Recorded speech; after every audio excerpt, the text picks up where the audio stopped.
friends. I hope you had a good Tuesday. Happy Wednesday. Let's talk about some of our assignments for today.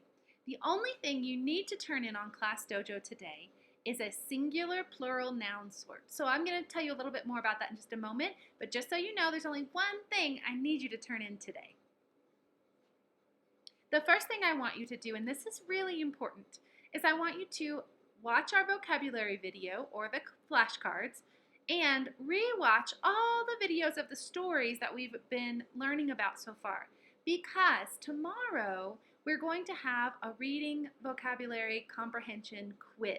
Okay, a quiz is like a test, but it's a little one, and it's not as important. This is not something that you need to be worried about, but to be ready for our quiz tomorrow, I want you to review the things that we've been talking about so that you'll be ready, and so that after your test, we'll be able to know what do we need to work on a little bit more and what do we know really well as we move forward in this unit, okay?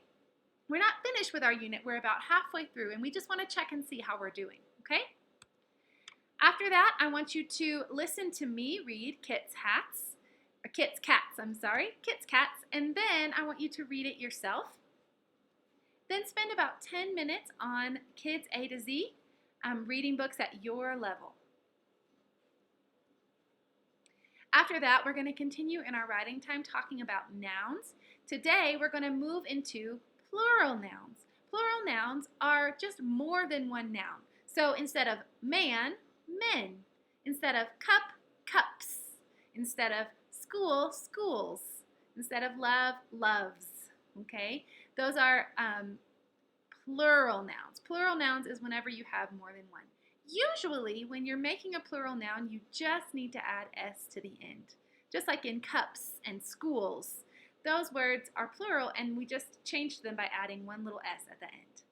After you watch the video that I included about plural nouns, then I want you to look at these words at the bottom of this paper, cut them out, and glue them, or if you're doing it on another piece of paper, you can just make two lists and write them down, write the words down, of words that are singular and words that are plural. So singular means just one, plural means more than one, two or more than one.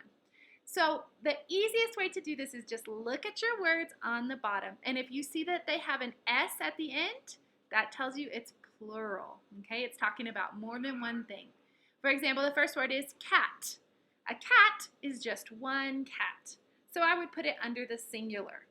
But the next word is dogs, and so since I can hear that s at the end, that tells me that that word is plural. It's talking about more than one dog.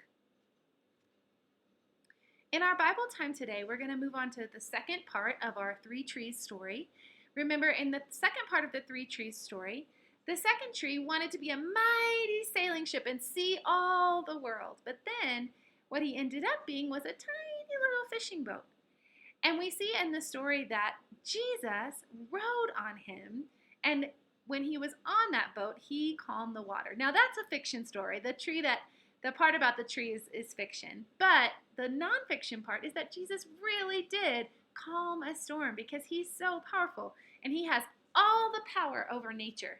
And so what I want you to do is watch a video about Jesus calming the storm, or you can read in the Bible. I gave you where it is in the Bible. You can read the story in the Bible of Jesus calming the storm. And then I want you to draw on your Three Trees worksheet in the second spot where it says the second tree. How did the tree want to glorify himself? Well, he wanted to be a giant sailing ship, so you need to draw that. But then how did the tree end up glorifying God? So I want you to draw a picture of how the tree ended up glorifying God, which is being the ship that Jesus rode on. After that, I want you to watch the video about tens and ones. You're going to have 2 days to do this. You're going to do 4 of the things today and 4 things tomorrow. You can watch the video for more information. And then last of all, you're going to work more in your Habitat book. I made another video for you, and you can watch that and then do a couple more pages in your Habitat book. All right, friends, that's all for now. Have a great day.